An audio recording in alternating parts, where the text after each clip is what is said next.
ఇక మొదటి వీడియోలో మొత్తానికి బజారు వర్ష రోడ్డున పడి అడుక్కుంటున్నాడు అని ఒకటి చేసింది. ఇంకో వీడియోలో బెగ్గర్ బ్యాచ్ సమర్పించు కలిసి దొబ్బేద్దాంరా బజారు వర్షగాడు మారడు. దేనికోసం మారాలి, ఎందుకు మారాలి? బజారు వర్ష. ఓకే, ఇవన్నీ కూడా మనల్ని కాపీ కొట్టేటటువంటి విధానాలే. వర్క్ విషయంలో కూడా మనల్ని కాపీ కొట్టకపోతే వీళ్ళకి కాసులు రావు. సరే, అదొకటి.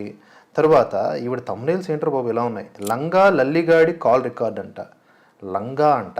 ఒక ఆడదై ఉండి లంగా అనే పదాలని ఈవిడ వాడుతుంటే అవతలోళ్ళు ఏ లంగా అని అన్నారు అనుకోండి, ఎక్కడ పెట్టుకుంటుంది తల. అప్పుడు ఒక ఆడదాన్ని ఇలా అంటారా అని అనిస్తుందేమో. ఇక మరి ఎక్కడ లేని నొప్పులు పడుతుంది అప్పుడు.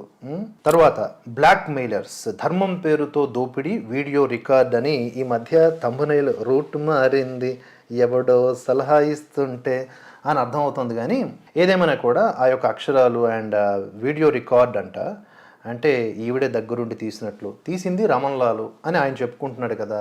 ఆ రమణలాల్ ఏం తీశాడు? కష్టపడి ఈవిడ వీడియో పెట్టింది కదా ఈవిడ ఛానల్లో. మనమే పెడదాం, మనమే పిన్ టు పిన్ చూద్దాం అసలు ఏముందో అందులో. ఇన్నాళ్ళు వీళ్ళందరూ కూడా తెగ ప్రచారం చేసేస్తూ ఉన్నారు కదా. కొంతమందికి హిందూ జనశక్తి లలిత్ కుమార్ గారు అంటే పడదు, భరతవర్ష దువ్వాడ శివప్రసాద్ అంటే పడదు. వాళ్ళెవరు? కొంతమంది అంటే హిందువుల్లో ఉన్నటువంటి కొన్ని హిందుత్వ సంస్థలు లేదా హిందువులే. పర్సనల్ రైవలరీ అనమాట. వాటికి ఇప్పుడు రివెంజ్ తెచ్చుకునే అవకాశం వచ్చినప్పుడు ఇలాంటి అక్రమ కేసులు పడినా కూడా వాటిని ప్రచారం చేస్తారు. దీన్నే అధర్మ ప్రవర్తన అంటారు. ఎలా కొడతదంటే, ఇలాంటి పాపాలు చేస్తే చెవులు వినబడవు, ఇక గూబ గుయ్యమంటది. ఎందుకంటే ఇవన్నీ అక్రమ కేసులే.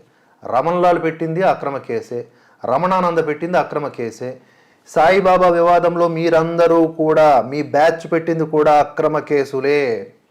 కాదని మీరెవరైనా సరే నిరూపిస్తే అప్పుడు మాట్లాడదాం.